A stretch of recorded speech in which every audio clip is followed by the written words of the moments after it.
ನಮಸ್ಕಾರ ಗೆಳೆಯರೆ. ಪ್ರಧಾನಮಂತ್ರಿ ನರೇಂದ್ರ ಮೋದಿ ಅವರು ಅಮೆರಿಕ ಪ್ರವಾಸ ಕೈಗೊಂಡಾಗ ಅಮೆರಿಕ ಅಧ್ಯಕ್ಷ ಡೊನಾಲ್ಡ್ ಟ್ರಂಪ್ ಅವರ F-35 ಯುದ್ಧ ವಿಮಾನ ಕುರಿತು ನೀಡಿದ ಹೇಳಿಕೆ ಎಲ್ಲರ ಗಮನ ಸೆಳೆದಿದೆ. ಆದರೆ ಈ ಭೇಟಿಯ ಪ್ರಮುಖ ಅಂಶವೇನೆಂದರೆ ಭಾರತ ಮತ್ತು ಅಮೆರಿಕವು ಆಧುನಿಕ ಶಸ್ತ್ರಾಸ್ತ್ರಗಳ ಸಹಯೋಗವನ್ನು ಮತ್ತಷ್ಟು ಬಲಪಡಿಸಲು ನಿರ್ಧರಿಸಿವೆ. ಅಮೆರಿಕ ತನ್ನ ಅತ್ಯಾಧುನಿಕ ಶಸ್ತ್ರಾಸ್ತ್ರಗಳನ್ನು ಹೆಚ್ಚಿನ ಸಂಖ್ಯೆಯಲ್ಲಿ ಭಾರತಕ್ಕೆ ಮಾರಾಟ ಮಾಡುವ ಯೋಜನೆಯನ್ನು ರೂಪಿಸಿದೆ. ಭಾರತದ ತುರ್ತು ರಕ್ಷಣಾ ಅವಶ್ಯಕತೆಗಳನ್ನು ಪೂರೈಸಲು America India infantry combat vehicle striker ಮತ್ತು ಆಂಟಿ ಟ್ಯಾಂಕ್ ಗೈಡೆಡ್ ಕ್ಷಿಪಣಿ ಜಾವ್ಲಿನ್ ಅನ್ನು ಭಾರತದಲ್ಲಿ ನಿರ್ಮಿಸಲು ಮುಂದಾಗಿದೆ. ಭಾರತೀಯ ಮಹಾಸಾಗರ ಪ್ರದೇಶದಲ್ಲಿ ಭಾರತದ ನೌಕಾತಾಣಗಳ ಮೇಲ್ವಿಚಾರಣೆಯ ಸಾಮರ್ಥ್ಯವನ್ನು ಹೆಚ್ಚಿಸಲು 6 P-8I ಮೆರಿಟೈಮ್ ಪೆಟ್ರೋಲ್ ಏರ್ಕ್ರಾಫ್ಟ್ಗಳ ಖರೀದಿ ಕಾರ್ಯ ಶೀಘ್ರವೇ ಪೂರ್ಣಗೊಳ್ಳಲಿದೆ.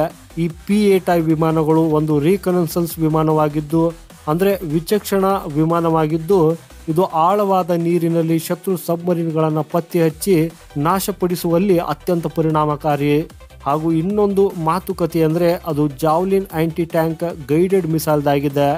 ವಿಶೇಷವಾಗಿ ಈ ಜಾವ್ಲಿನ್ ಅನ್ನು ಭಾರತದಲ್ಲಿ ತಯಾರಿಸಲಾಗ್ತದೆ ಅನ್ನೋ ವರದಿಯಾಗಿವೆ. ಜಾವ್ಲಿನ್ ಮಿಸೈಲ್ನ ಬಗ್ಗೆ ಹೇಳುವುದಾದರೆ ಇದು ತನ್ನ ಗುರಿಯನ್ನು ನಿಖರವಾಗಿ ತಲುಪಲು ಇನ್ಫ್ರಾರೆಡ್ ತಂತ್ರಜ್ಞಾನ ಬಳಸುತ್ತದೆ.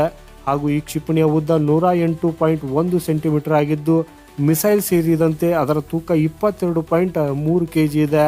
ಹಾಗೂ ಇದು day and night vision side ಅನ್ನು ಕೂಡ ಹೊಂದಿದೆ. ಜಾವ್ಲಿನ್ ಮಿಸೈಲು 2500 ಮೀಟರ್ಗಳವರೆಗಿನ ನಿಖರವಾದ ಗುರಿಯನ್ನು ಹೊಂದಿದೆ. ಈ ಕ್ಷಿಪಣಿಯನ್ನು ಟ್ಯಾಂಕುಗಳ ವಿರುದ್ಧ ಅತ್ಯಂತ ಪರಿಣಾಮಕಾರಿ ಅಂತ ಪರಿಗಣಿಸಲಾಗಿದೆ. ಇದನ್ನು ಸಣ್ಣ ಕಟ್ಟಡಗಳು ಮತ್ತು ಬಂಕರ್ಗಳನ್ನು ನಾಶ ಮಾಡೋದಕ್ಕೂ ಸಹ ಬಳಸಲಾಗ್ತದೆ. ಇದನ್ನು ಫೈರ್ ಆ್ಯಂಡ್ ಫಾರ್ಗೆಟ್ ಹೆಸರಿನಿಂದಲೂ ಗುರುತಿಸಲಾಗ್ತದೆ.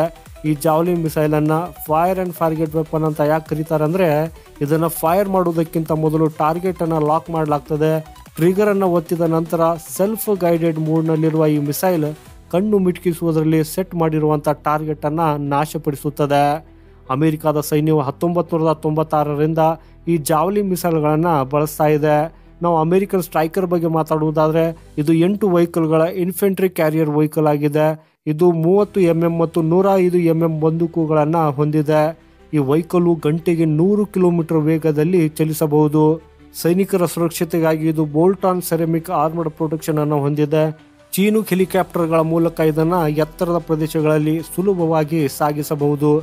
ಆಕ್ಚುಲಿ ಈ ರೀತಿಯ ಒಪ್ಪಂದವು ಈ ಮೊದಲೇ ಭಾರತ ಮತ್ತು ಅಮೆರಿಕ ನಡುವೆ ಆಗಿದ್ದು, ಅನೇಕ ಇತರೆ ರಕ್ಷಣಾ ಒಪ್ಪಂದಗಳನ್ನು ಕೂಡ ಪೂರ್ಣ ಬಲದಿಂದ ಜಾರಿಗೆ ತರಲಾಗಿದೆ. ಆದ್ದರಿಂದ ಭಾರತ ಅಮೆರಿಕ ಈಗ ಈ ಎರಡು ದೇಶಗಳು ಜಂಟಿ ಜಾವ್ಲಿನ್ ಮಿಸೈಲನ್ನು ನಿರ್ಮಿಸುವತ್ತ ಒಂದು ಹೆಜ್ಜೆ ಮುಂದಿಡ್ತಾ ಇದೆ. ಇದಕ್ಕೂ ಮೊದಲು ಭಾರತ ತನ್ನ ಇನ್ವೆಂಟ್ರಿಯಲ್ಲಿ ಬಹಳಷ್ಟು ಅಮೆರಿಕನ್ ಡಿಫೆನ್ಸ್ ಐಟಮ್ಸ್ಗಳನ್ನು ಹೊಂದಿದೆ.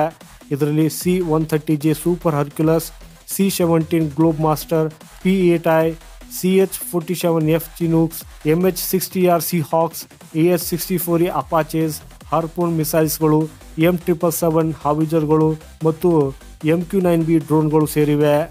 ಭಾರತ ಮತ್ತು ಅಮೆರಿಕ ನಡುವಿನ ರಕ್ಷಣಾ ಸಹಕಾರ ದಿನದಿಂದ ದಿನಕ್ಕೆ ವೃದ್ಧಿಯಾಗುತ್ತಿದ್ದು, ಇದರಿಂದ ಭಾರತ ತನ್ನ ಸೇನಾ ಸಾಮರ್ಥ್ಯವನ್ನು ಹೆಚ್ಚಿಸಿಕೊಳ್ಳುವುದರ ಜೊತೆಗೆ ಅಮೆರಿಕದೊಂದಿಗೆ ವಾಣಿಜ್ಯ ಸಂಬಂಧವು ಇನ್ನಷ್ಟು ಬಲಗೊಳ್ಳಲಿದೆ. ಈ ಒಪ್ಪಂದದ ಮೂಲಕ ಭಾರತದ ಭದ್ರತೆ, ತಂತ್ರಜ್ಞಾನ ಹಾಗೂ ಜಿಯೋಪೊಲಿಟಿಕಲ್ ಪ್ರಭಾವ ಮತ್ತಷ್ಟು ದೃಢಗೊಳ್ಳಲಿದೆ.